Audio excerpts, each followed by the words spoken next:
the Innovation Tower project that it was in the agenda, could you live near this billboard? And this is Michael Gongora. I don't think he needs too much for presentation, we all know him. And partner of American Poly. Thank you.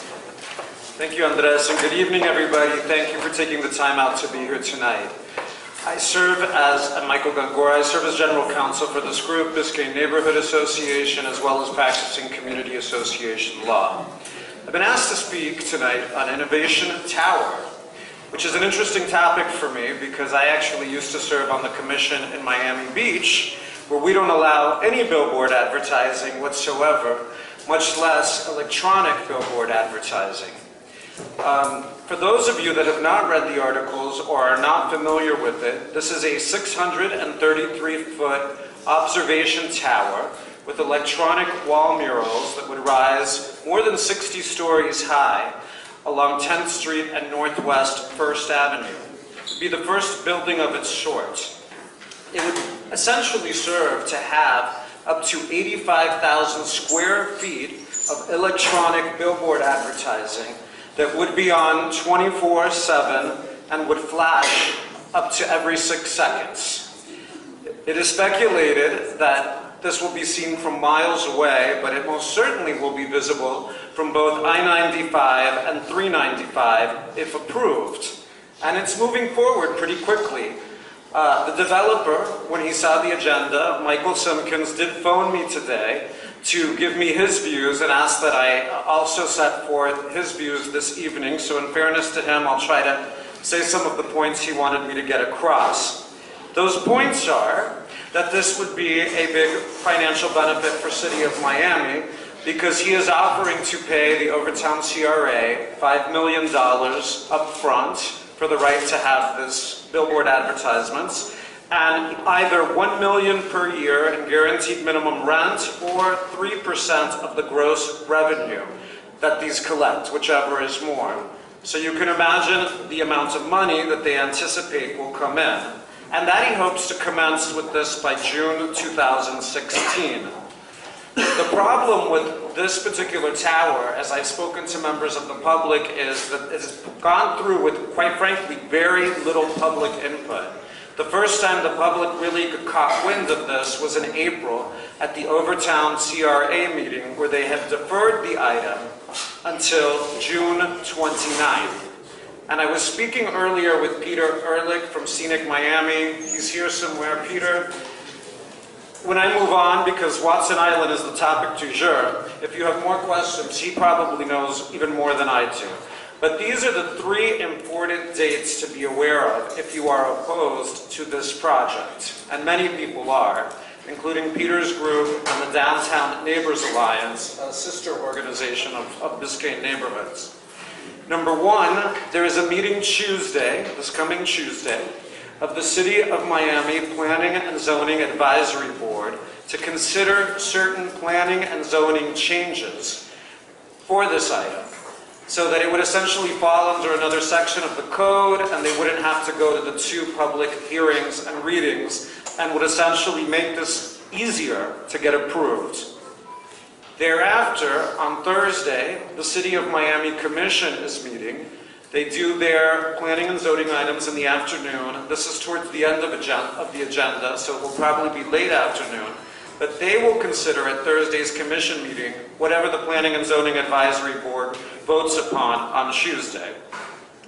And then the meeting that has gotten the most attention here is the meeting which is taking place on June 29th, the following week. That is the Overtown CRA meeting that was deferred from April. And in Miami, because this is different than Miami Beach, I've been learning, the City Commission serves as the CRA board. They are the same body, but they don't do it at a commission meeting at Commission Chambers, which you can watch on TV. They do it in a different building located in the specific CRA, and the meetings are not televised. So I suggest to all of you here, if you are opposed to this project, or if you are in favor of the project, if you want your views to be heard, it is moving full steam ahead.